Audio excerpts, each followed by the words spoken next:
I'm Teisha Bader with the JBS News Update for Friday, July the 24th, 2015. Following his briefing to the Senate Foreign Relations Committee on the Iran deal yesterday, U.S. Secretary of State John Kerry continued to defend the agreement today in an interview with NBC's Today Show.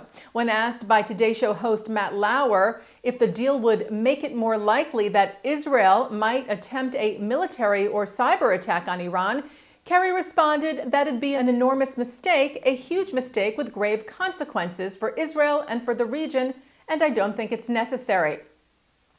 The Times of Israel reports that Kerry was also speaking about the deal today at the Council on Foreign Relations in New York City and was then set to meet with leaders from the American Jewish Committee as well as from the Conference of Presidents of major American Jewish organizations to brief them about the deal. The Times of Israel said the State Department confirmed that Kerry will discuss, quote, the U.S.-Israel relationship and regional issues with the Jewish leaders.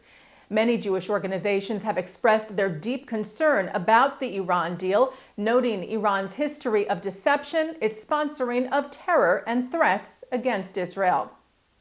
Israel's ambassador to the United Nations, Ron Prosor, meanwhile, addressed the UN Security Council this week on the Iran deal and on the situation in the Middle East in general. Prosor noted that 10 years ago this month, Israel disengaged from Gaza and dismantled Jewish settlements there as a show of good faith and hope towards peace.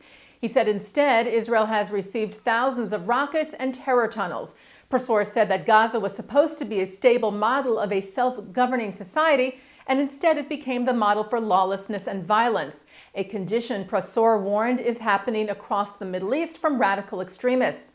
Prosor added that the nuclear agreement with Iran is now giving the source of the problem, Iran, the money to carry out more terror. 10 years after the Gaza disengagement, Prosor called on the international community to wake up. He said it must disengage from illusions, disengage from its constant bias against Israel, and disengage from murderous terrorist groups. It is time to disengage, he said, from old habits and engage with the values we all cherish.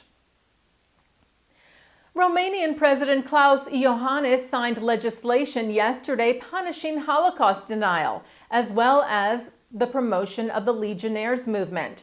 World Jewish Congress President Ronald Lauder praised Iohannis for taking a strong stance. Lauder said only by fighting Holocaust denial and fascism at the highest levels can a nation effectively counter the troubling spread of anti-Semitism across Europe. Lauder called on other European leaders to send the same message. The Anti-Defamation League has a new national director. Jonathan Greenblatt took over the role Tuesday from veteran National Director Abe Foxman. Greenblatt said he was humbled, privileged, and inspired to lead the organization, and noted the great challenges the Jewish community faces in the U.S. and around the world, including the rise in anti-Semitism in Europe and the boycott, divestment, and sanctions movement that seeks to delegitimize the State of Israel, which is growing on college campuses in the U.S. Greenblatt is a social entrepreneur. He served as special assistant to the president and director of the White House Office of Social Innovation and Civic Participation. He was unanimously chosen to lead the ADL last November.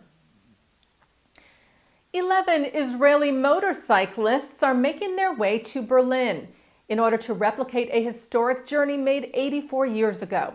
The Back to Berlin 2015 bikers are heading to the Maccabi Games. They will arrive on opening day this Monday. As we reported to you, this is the first time the Maccabi Games are taking place in Germany and being held at the stadium in Berlin, where the Nazis hosted the 1936 Olympic Games. The Israeli bikers, some of whom are Holocaust survivors, left Haifa by boat earlier this month, heading to Athens, then to Bucharest, Budapest, Prague, Warsaw, and through Auschwitz, flying the Israeli flag.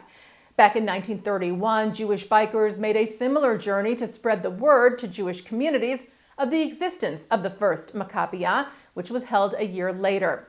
A London production company in partnership with Maccabiah decided to recreate that journey and film a documentary. Israel's ambassador to Hungary, Ilan Moore, had greeted the bikers at the Great Synagogue in Budapest. When they arrived there, he called their journey further evidence of the triumph of the Jewish people over the Nazi beast. noting that the journey was of particular importance with the rise of anti-Semitism across Europe. The lights on Broadway will go out for 1 minute at 7:45 tonight to honor veteran Jewish performer Theodore Bikel, who died this past Tuesday at the age of 91. A star of the Broadway stage, as well as of film, television, and folk music, Bikel is most remembered for portraying Tevye in Fiddler on the Roof, performed over 2,200 times, more than any other actor. President of the Broadway League, Charlotte St. Martin, said Theodore Bikel was a great talent and an accomplished performer whose contributions touched audiences from around the world. And in his role as president of Actors Equity Association, she noted he made significant contributions to the world of Broadway. And looking now at our programming for tonight, Friday, July the 24th, at 6 o'clock, live Shabbat services are coming up from New York City's Central Synagogue. Then at 7:30, more of our coverage of Kulturfest with actors Ron Rifkin and Joel Grey. At 8:30, Caroline Glick speaks at the 2015 Jerusalem Post Conference in New York. And at 9, the film Israel Journey, followed by Musica at 10. And that's the JBS News Update for Friday, July the 24th, 2015. I'm Teisha Bader. Shabbat Shalom.